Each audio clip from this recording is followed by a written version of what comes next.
विद्यार्थी मित्रांनो, गेल्या तासाला आपण पोएम हा पाठ पाहत होतो. त्या पोएम पाठामध्ये पार्श्वभूमीला आपण काय काय झालेलं आहे ते बघितलेलं आहे. कोळी आपल्या सावज कसं पकडते, आपल्या घराचा दरवाजा कसा घट्ट बसलेला आहे किंवा शत्रू आत येऊ नये याची ती कशी काळजी घेते, या सगळ्या गोष्टींचं विवेचन आपण गेल्या तासाला बघितलेलं होतं. लेखकाने अतिशय सुंदर शब्दामध्ये आपला प्रवेश दाखवलेला आहे. हॉलिवूड पासून त्यांनी वर डोंगरावर गेलेले आहे. डोंगरावर गेल्यानंतर काही अंतरावर गेल्यानंतर 1 तासानंतर सुमारे 1 तासानंतर त्यांना कोयनेचं घरटं दिसलेलं आहे. असं हे कोयनेचं घरटं दिसलेलं बघून त्यांना खूप आनंद झालेला आहे. कोयनेचं घरटं अतिशय घट्ट, दरवाजा उघडण्याचा प्रयत्न त्यांनी केलेला आहे. चाकू घेऊन ते चाकूच्या पाताने उघडण्याचा प्रयत्न केलेला आहे. त्यानंतर नर कोळी कसा आकाराने लहान असतो आणि त्याचं अस्तित्व तिकडे असतं, तो एका ठिकाणी राहू शकत नाही, राहत नाही. कोळी मात्र कसं आपल्या घरटं सांभाळत एका ठिकाणी घट्ट पकडून शत्रू पक्षावर हल्ला करत पिलांना वाचवत कशी ती एका ठिकाणी राहते, या सगळ्या म्हणजेच ते कोळीचं घरटं असावं असं त्यांनी निश्चित केलेलं आहे. हे सगळं करत असताना त्यांनी चाकूच्या पात्याचं सुद्धा वर्णन केलेलं आहे. चाकूच्या पात्याने त्यांनी कोळीचं दार उघडण्याचा प्रयत्न केलेला आहे, पण त्या ठिकाणी चाकूचं पातं काय झालेलं आहे, थोडंसं वाकलेलं आहे. म्हणजे कोळीच्या शक्तीचं वर्णन केलेलं आहे. तिच्यामध्ये कोळीचं वर्णन करत असताना आपण काही कीटकांची नावं सुद्धा बघितलेली होती. त्याच्यामध्ये ढेकूण होता, मच्छर होतं, माशी होती, मधमाशी होती, नागतोडा होता, कोळी होता, त्यानंतर मधमाशी, कोळी, झुरळ होतं. या सगळ्या गोष्टीचं ढेकूण, मुंगी या सगळ्याचं विवेचन करत असताना आपण कोळीचं पण विवेचन केलेलं आहे. तर या सुमारे 1 तासानंतर मिळालेल्या कोळीच्या घरट्याचे वर्णन करण्यासाठी लेखक त्या ठिकाणी संध्याकाळी येणार होते, कारण त्यांना काही छायाचित्र घ्यायची होती, त्यांचं निरीक्षण करायचं होतं. ते उठतात कसं, बसतात कसं, काय करतात, खातात, पितात, शत्रू कसं म्हणजे पकडतात, या सगळ्या गोष्टींचं विवेचन ते संध्याकाळी करणार होते. आणि ज्यावेळी ते संध्याकाळी आले त्यावेळी संध्याकाळचं तिथलं वर्णन केलेलं आहे. त्या ठिकाणी असणाऱ्या शेगावातल्या लाईटींचं वर्णन केलेलं आहे. ढगाळ म्हणजे आकाशामध्ये वेगळंच वातावरण निर्माण झालेलं आहे. थोड्याच वेळामध्ये पाऊस येण्याची शक्यता आहे. या सगळ्या गोष्टीचं विवेचन आपण गेल्या पाठाला केलेलं होतं. आता आपल्याला याचा पुढचा भाग बघायचा आहे. आता त्या कोळीचं निरीक्षण करायचं आहे, छायाचित्रण करायचं आहे म्हटल्यानंतर थोडीशी साधन सामुग्री असणे सुद्धा खूप गरजेचं होतं. आणि ती साधन सामुग्री घेऊन आता काय झालेले, सायंकाळी तिथं आलेले आहेत. चंद्रप्रकाशाने उजळलेल्या आकाशाच्या पार्श्वभूमीवर. आता पार्श्वभूमी म्हणजे मागचे दृश्य. पार्श्वभूमी म्हणजे काय, मागचे दृश्य काय झालेलं आहे, थोडंसं काळं दिसायला लागलेलं आहे. असं वाटायला लागलं थोड्या क्षणामध्ये पाऊस येणार आहे. आणि मग ज्यावेळी लेखक त्या ठिकाणी सकाळी तिथं त्या घरट्याजवळ त्यांनी खून केले. का खून केले सगळीकडे, तर त्यांना लक्षात यावं की मी इथंच त्या कोयनेचं घरटं बघितलेलं होतं. म्हणजे आल्यानंतर परत मला 1 तासाने ते दिसायला नको, शोधायला नको, म्हणून तिथं खून केले होते. आणि तिथं आले आणि लेखक एका दगडावर बसून निरीक्षण करायला सुरुवात केले. इथपर्यंत आपण गेल्या तासाला आलेलो होतो. त्याचा पुढचा भाग आता आपल्याला बघायचा आहे. बघा, वसंत ऋतू. सगळ्यांनी आपलं पुस्तक उघडायचं आहे, पान नंबर 74 काढायचा आहे. पाठ क्रमांक किती आहे, 16 आहे. पाठ क्रमांक किती आहे, पाठ नंबर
मी ज्या ठिकाणी उभारलेलो होतो माझ्या पायाजवळच्या लहान जगामध्ये, ज्या ठिकाणी मी थांबलेलो होतो त्या ठिकाणी मी गुंग झालेलो होतो. गुंग होणे म्हणजे मग्न होणे, कामामध्ये गुंतणे. गुंग होणे म्हणजे काय? कामामध्ये गुंतणे. मी मग्न झालो होतो आणि मग मला बाहेरच्या जगाचा विसर पडलेला होता. पूर्णपणे बाहेरच्या जगाला मी विसरलेलो होतो.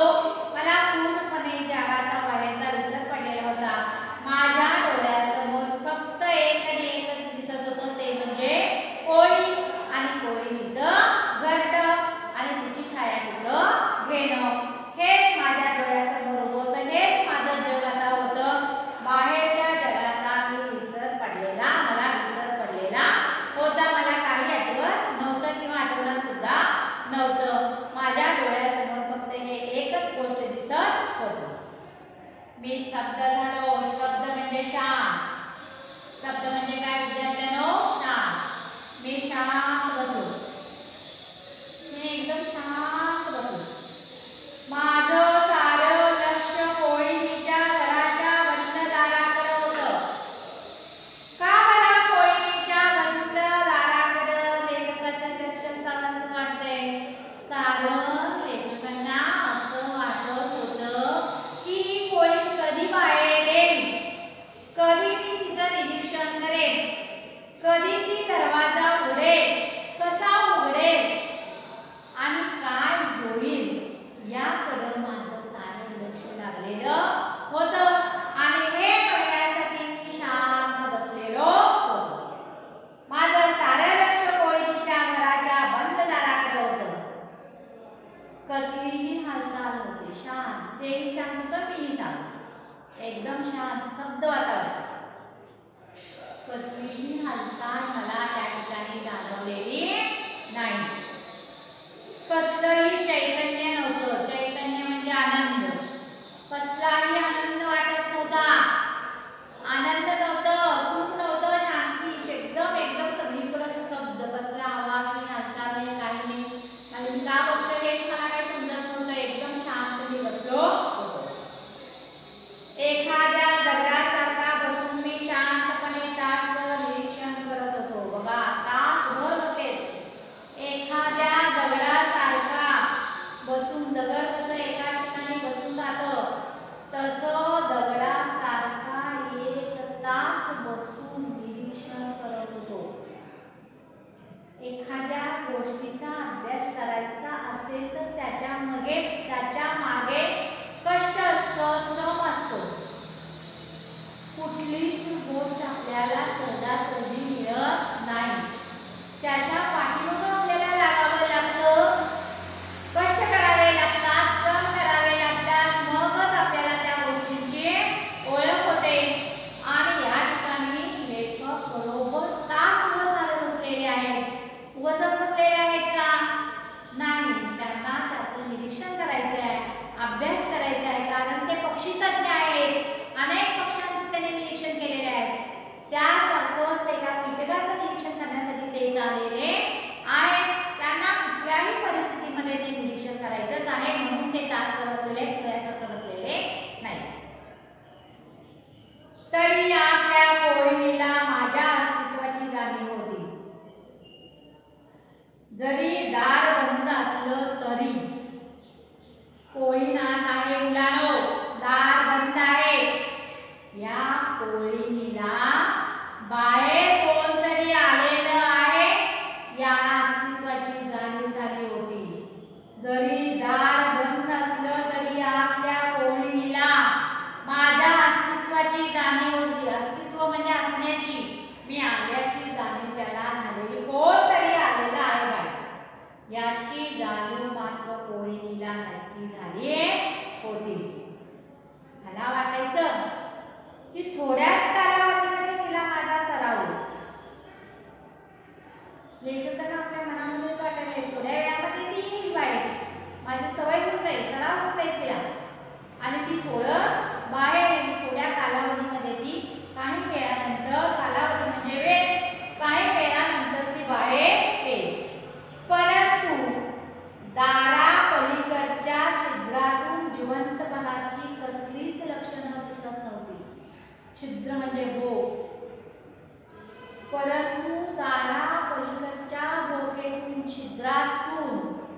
जिवंतपणा कोणतरी आहे याच्या जिवंतपणाची कोणतीही लक्षणं दिसत नाही. सगळं स्तब्ध, एकदम शांत. लेखक पण शांत, पोळी पण शांत, दात पण शांत, वातावरण पण शांत. जिवंतपणा तर अजिबातच नाही. सगळं शांत झालेलं आहे. बघा त्यानंतर थंडगार वाऱ्याने गवताची पाती डोलायची आणि पुन्हा शांत पावसाचा कुठेतरी शिरकाव आला. थंडगार वाऱ्याने, थंडगार वारा सुटलेला होता. थंडगार वारा अंगावर येताच गवताची पाती डोलायची. गवताच्या पातीला बरं वाटायचं, ते आनंदाने डोलायची. पुन्हा शांत. वारा येऊन गेला की पुन्हा शांत व्हायची. पुन्हा शांत.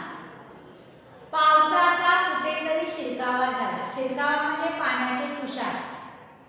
आकाशातून पाण्याचे तुषार पडतात ना, तसं तुषार पावसाचं कुठेतरी तुषार पडल्यामुळं त्यामुळे जमीन थोडी ओलसर झाली. पुन्हा शांत. बघा पावसाचं तुषार पडल्यानंतर जमीन थोडीशी ओलसर झालेली होती. त्यामुळं कुठंतरी थंडगार वारा सुटलेला होता. परत शांत.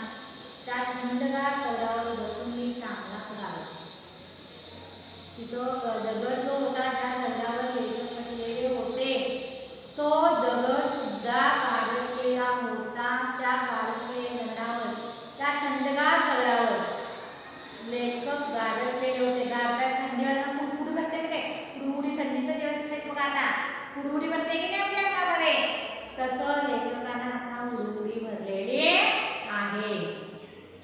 मला वाटलं की आपण दाराची हालचाल पाहिली. मला वाटलं की आपण दाराची हालचाल पाहिली. मी एकाग्र चित्तेने होऊन त्याकडे पाहत होतो. एकाग्र चित्तेने म्हणजे मन एकवटून, एकाच ठिकाणी मन एकवटायचं, लक्ष द्यायचं आणि ते पाहत बसायचं. मी मन माझं माझ्या ताब्यात घेतो.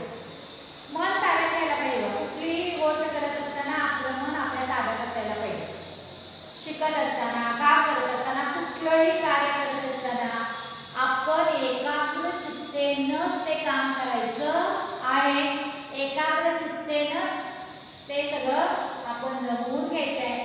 लेखकाने एकाग्र चित्तेने ते काम करायला सुरुवात केलेले आहे. पुन्हा ते हलले नाही. कसली तरी थोडीशी हालचाल झाली, परत हालचाल दिसलेली नाही. मला उगीच असा त्या अंधारात भास झाला. एकाच ठिकाणी बसून एक तास उगीच मनामध्ये भास निर्माण व्हायला लागले.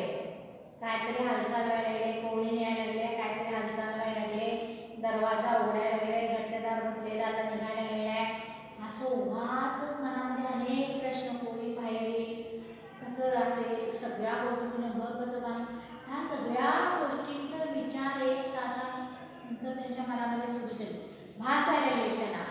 एकाच ठिकाणी बसून तेच विचार करून आता त्यांना भास व्हायला लागलेले आहे. ते चोरदार किंचित उघडलं. चोरदार थोडंसं चोरट्याने गेल्याचं चोरदार, थोडंसं त्याला माहीत असलेलं दार, ते दार थोडंसं उघडल्यासारखं झालं. काही क्षण किलकिलत्या दाराजवळ कोळी वाट पाहत होती. किलकिलत्या दाराजवळ काही क्षणातच त्या दाराजवळ येऊन कोळी वाट पाहत होती. मला ते माहीत होतं. लेखकांना ते जाणवलं, ते दिसलं, ते त्यांना कळलं. कोळी वाट पहा आहे. कुणाची वाट पाहत असणार आहे? सावज. शत्रूची वाट कधी पाहत आहे? कारण त्यांना खाद्यपदार्थ भक्ष्य हवे आहेत. हे भक्ष्य पकडण्यासाठी दरवाजा, तू बाहेरून ते भक्ष्य पकडणे, व्यवस्थित दरवाजा परत बसवणं किंवा बाहेर गेल्यानंतर तो दरवाजा परत आत लागून याची दक्षता मात्र ती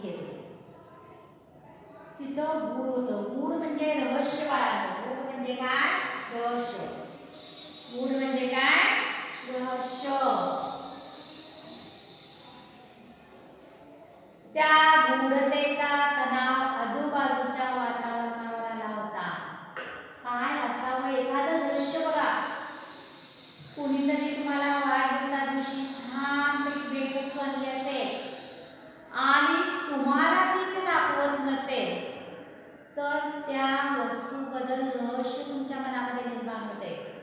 मग त्या ठिकाणी तुम्हाला अनेक प्रश्न येतात मनामध्ये, काय असेल, हे असेल, ते असेल, ते नसेल, ते असेल, ते असेल, मग काय असेल, ते पण नसेल, मग ते असेल, असं त्या वातावरण तयार होते तुमचं. त्या काय असेल, त्यानं काय आणलं असेल, त्यानं काय आणलं असेल, ते काय असेल, त्या वाढदिवसाची भेटीत काय काय असेल, या सगळ्या गोष्टीचं रहस्य तुमच्या मनामध्ये, किंवा एखादी घटना घडून गेली असेल तर त्या घटनेच्या पाठीमागचं रहस्य काय आहे.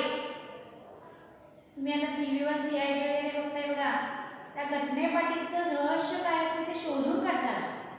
तसं त्या ठिकाणी रहस्याचं वातावरण निर्माण झालेलं आहे.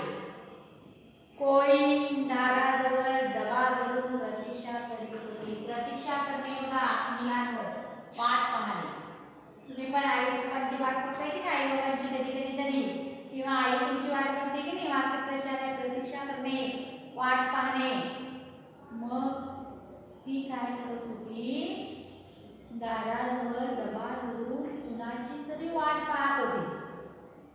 प्रतीक्षा करणे, वाट पाहणे. प्रतीक्षा करण्याचा अर्थ काय आहे, वाट पाहणे. कोळी मात्र आता कुणाची तरी वाट पाहायला लागलेली आहे. सापळा तयार झाला. सापळा म्हणजे काय म्हणालो, पिंजरा. सापळा तयार झालेला आहे. सावज जवळ येण्याची ती वाट पाहत होती. सावज, सावज म्हणजे मुलांनो तिचं खाद्यपदार्थ. सावज म्हणजे तिचं खाद्यपदार्थ. ती कुणाची वाट पाहत होती, आता तिला तिचं भक्ष्य पकडायचं होतं. तिच्या अन्नाचा साठा आता तिला करायचा होता. सापळा तयार झालेला होता, पिंजरा तयार झालेला होता. सावज जवळ येण्याची ती वाट पाहत होती, म्हणजे तिचं खाद्यपदार्थ जवळ येण्याची वाट पाहती होती. ते सारं चमत्कारिक होतं. कधी न बघितलेलं, कधी न दिसलेलं चमत्कारिक दृश्य ते होतं. कीटकाच्या लहान जगातील ते अनिश्चित आणि धोका होता. धोका म्हणजे खतरा. कीटकाचे लहान, कोळी म्हणजे किती छोटंसं कीटक, तर त्याच्या जीवनाचं रहस्य किती मोठं आहे बघा. अशा बारीक बारीक कीटकांचं परीक्षण करणं, निरीक्षण करणं, त्यांच्या जीवनाबद्दलची माहिती गोळा करणं, चालू करून घेणं, हे किती किती महत्त्वाचं काम मारुती चित्तमपल्ली करत होते बघा. तुम्हाला सलीम अली पक्षीतज्ञ होते मी सांगितलेलं आहे. मारुती चित्तमपल्ली पण पक्षीतज्ञच. किती बारीक सारीक सगळ्या गोष्टी जाणून घेण्याची त्यांची इच्छा होती. हे कोळी म्हणजे तुम्ही जाता जाता घरामध्ये बघता घरटं तयार होतं किंवा एक कोळी म्हणतात, पण तिचं जीवन कसं असतं त्याच्या पाठीमागचं तुम्ही रहस्य उघडता नाही. आणि हे रहस्य उघडून देण्याचं काम कोण करत आहे, मारुती चित्तमपल्ली. आता तुमच्या लक्षामध्ये आलं असेल की कोळी म्हणजे कोण, कशी, काय, जीवन कसं, तिचं घरटं कसं, तिचं खाद्यपदार्थ कोणतं, आणि कशी ती आपला दरवाजा बंद करते आणि कशा पिलांना जगवते, ह्या सगळ्या गोष्टी आत्ता तुमच्या लक्षामध्ये येत असतील. याच्यापूर्वी तुम्ही अजिबात त्याचा अभ्यास केला नसाल, मला माहीत आहे. कुणीचाच अभ्यास कुणालाच तर नसेल अभ्यास या कोळीचा, पण कोळीचा थोडा तरी अभ्यास तुमच्या आता लक्षात आलेला आहे. निदान कोळी म्हणजे काय हे तरी निदान इथपर्यंत तुमच्या लक्षात आलेलं आहे. कोळी दबा धरून लहान जीवाच्या पावलाची सावट ऐकत रात्रभर राहिली असावी. ती कोळी त्या लहान जीवाच्या पावलाची सावट, सावट म्हणजे चाऊल, सावट म्हणजे काय, चाऊल, त्या लहान खाद्यपदार्थाचं सावट चाऊल ऐकत ती रात्रभर त्या ठिकाणी बसली असावी. बघा लेखक संध्याकाळच्या वेळी आलेले, एक तास दगडावर बसलेले आहेत. सगळीकडे स्तब्ध वातावरण आहे. आतूनही काही हालचाल नाही, बाहेरूनही हालचाल नाही. आनंद नाही, वातावरण एकदम शांत अशा अवस्थेमध्ये जाऊन बसलेले लेखक. कुठं थंडगार वारा सुटलेला आहे, वाऱ्याची झुळूक आलेली आहे, गवताची पातळी डोललेली आहे, पावसाचा शिरकाव झालेला आहे, उषार उडलेले आहे, थंडगार वातावरण झालेलं आहे, थंडगार दगडावर गारठलेले लेखक बसलेले आहेत. आणि मग एकाग्र चित्तेने बघत बसल्यानंतर त्यांच्या लक्षामध्ये आलेला आहे कुठली तरी हालचाल करण्याची बात त्यांच्या लक्षात आलेली आहे. आणि मग चोर दरवाजा किंचित उघडलेला आहे. आणि मग लेखकांच्या लक्षात आलेले आहे कोळी कुणाची तरी वाट पाहत आहे. हे रहस्य त्यांच्या लक्षामध्ये आलेले आहे. कोळी वाट पाहिलेली आहे, आपल्या सावज आपल्या खाद्यपदार्थाची ती वाट पाहिलेली आहे, सापळा तिने तयार केलेला आहे. आणि रात्रभर त्या सावजची वाट पाहत ती पिंजऱ्याच्या तिच्या घरट्याच्या दाराजवळ बसलेली आहे. इथपर्यंत समजलं का? सगळ्यांना समजलं काय तुम्ही? हो, तुम्हाला इथपर्यंत समजलं म्हणजे लेखक कुठं आले, कसं काय करायला लागले, निरीक्षण कसं करायला लागले, या सगळ्या गोष्टींचं विवेचन आता तुमच्या लक्षामध्ये आलेलं आहे.